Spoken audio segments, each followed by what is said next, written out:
Hey everyone, this is Kevin the Apptrepreneur, and for those of you who live in Honolulu, remember how I did a couple live streams last week about how their government had passed a bill to cap the surge, basically limiting how much money you can make on busy nights? Well, the mayor has apparently vetoed that bill, and it will not be happening.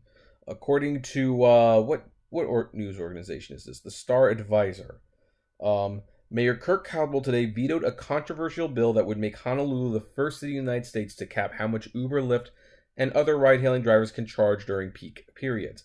Instead, he said at a press conference, he wants to introduce legislation that would loosen rules that govern traditional taxi companies so that passengers can choose either a per-mile fare system, as now used by cab companies, or a pricing system that discloses upfront how much will be paid. I think this is a good thing, by the way, but let's continue. The focus now switches back to the City Council, which voted 6-3 on June 6 to approve Bill 35. 6 votes are needed to override a veto and make the bill become law, so Caldwell will need at least one of the 6 to change direction and go against it for the veto to stand. Of the 6 who voted yes, members Ikaika Anderson and Trevor Ozawa said they were doing so with reservations. The others who support the bill were Carol Fukunaga, Ann Kobayashi, Ernie Martin, and Kimberly Pine.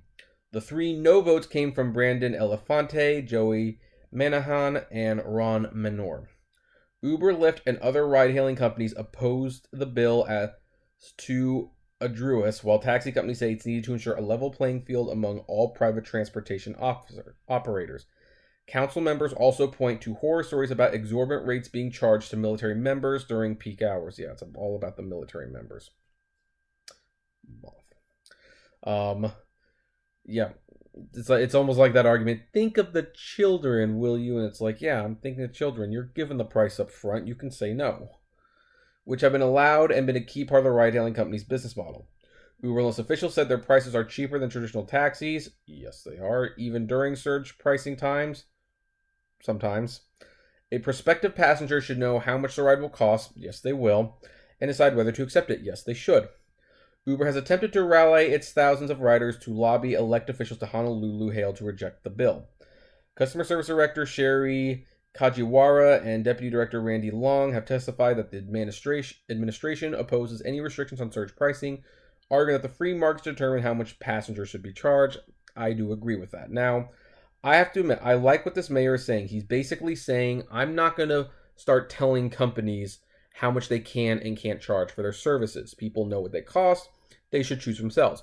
What we should probably do is we should probably be removing restrictions from other companies who may not be allowed to charge the same or may have to charge more. And I agree with that. I have been advocating for that for years.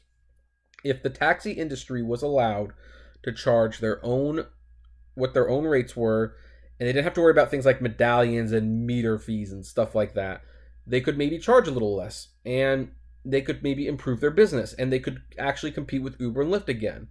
Limiting Uber and Lyft was never going to be the answer, in my opinion. It was always going to be freeing up the taxi. So I'm glad that we might actually be heading in that direction. Now, for those of you who live in Honolulu, who might be concerned that the Congress might overturn the veto, well, you have been given the names of the people in this very video.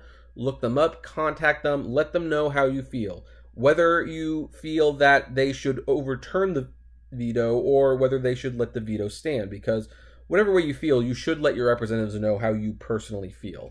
That's my thinking anyway. Whether I would personally, if I was doing it, I would say let the veto stand. But you might have a different opinion, and therefore you should voice it. That's what they're there for. They're there to represent you. So anyway, we're going to leave it there because that's pretty straightforward.